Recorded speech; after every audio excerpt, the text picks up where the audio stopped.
بسم الله الرحمن الرحیم. السلام علیکم. زمارونو خواندو نن درته د الله پاک صفاتی نوم الخافض جل جلاله د دې معنا او خواص خیم چې زمونږ دپاره به ډیر برکتونه، خاصیتونه او فیدې دي. نو دا ویډیو به تر اخره پورې ضرور ګورئ او د نورو دوستانو سره به هم د ثواب په نیت ضرور شریکه کوئ.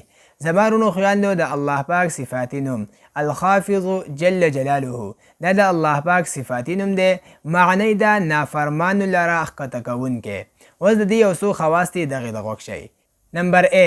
نمبر 1 خاصیت دا دی زمارونو خویندو چې څوک هم 1500 پیرې دا الخافض ووایي نو انشاء الله د ده چې څه حاجت دی هغه به وله الله پاک پوره کړي او د ده چې څه قسمه پریشاني ده هغه به ترې لرې شي او د دشمن د صدمې نه به هم محفوظه شي او د الله پاک په حفاظت کې به اوسي.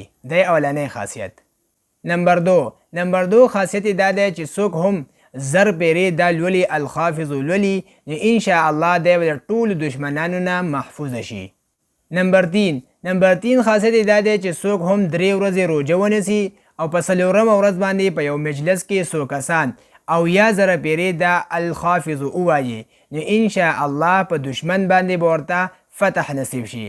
او که د دې مقصد دپاره 3 ورځې روژه ونیسي او یا ځله پیرې هم ووایي نو هم ډیر فایدهمند دی. نمبر 4 خاصیت دا دی چې څوک هم ډیر دا الخافض لولي نو دغه وخت چې کوم حاکم دی هغه به د ده نه خوشحاله وي.